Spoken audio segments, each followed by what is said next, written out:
What's up, dreamers? Do you know what you want to do with the rest of your life? What is your purpose? I'm going to show you how I found my calling and how you can too.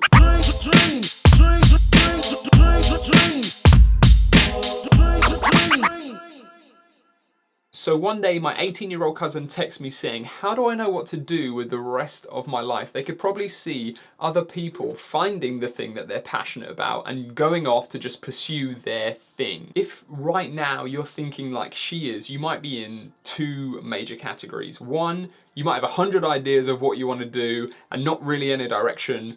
Or number two, you might have zero idea about what you want to do with the rest of your life. And that was the category I was in when I was 18. I finished school with really weak grades and everyone else kind of went off to uni to do their thing. And I was like, I don't really want to go to uni. I don't know what I want to do. Turns out it wasn't a problem. Start getting excited. Here's what I did. Step one, I wrote down all the things that I loved doing. This is important. These are the things that just make you smile. And these are the keys and the clues to finding out exactly what you want to do with your life. Think hard. Don't think about what your parents and siblings are doing or have done, because you are not them. You are unique and you have your own unique calling and destiny. You could write down anything. I wrote things down like going to the gym, dancing, being outside, sunshine. I also wrote things down I knew about me. I knew I liked variety, I liked being spontaneous, I liked being around people. Sweet. So step two was I used that list to then make some sort of other plan list on all the things that I could probably do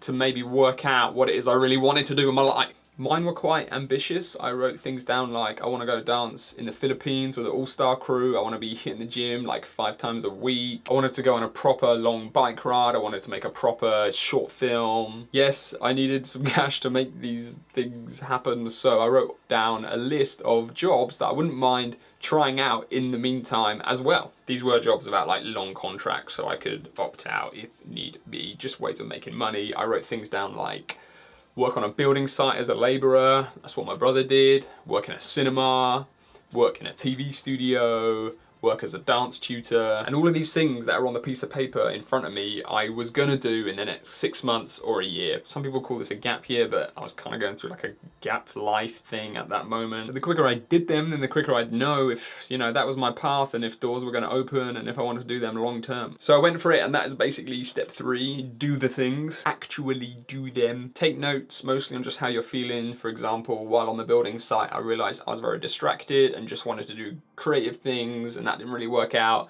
I got fired from a job working behind a bar, but that's a story for another time. Wasn't really into that. I did teach in some dance schools, but they just wanted to do like High School Musical routines and stuff, and I was like, I want to dance, but I'm not sure I want to teach dance. None of these were failings, they were all learnings. I learned a lot about myself and what I really wanted to do. My story goes about 8 months into this process, I raised enough cash to go to the Philippines, and while I was out there, I got involved with some filmmaking and some film directing. Shout out to Moira. And through this process, I realized that God did have a unique calling for my life, and that I could have a relationship with him through Jesus, and that if I stuck with him, I could find out more about those two things. It just so happens I did come back to London to study film at uni, because this was before the time you could learn everything on YouTube. But there you go, there is a destiny that awaits you. Some people find their dream and their thing earlier on in life. For others, we take a little bit of learning and experience and adventure to work out those things. Yes, I'm hoping to talk more on this subject because I am Joseph the Dreamer,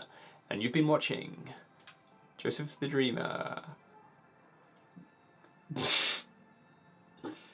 So subscribe to Joseph the Dreamer and dream big.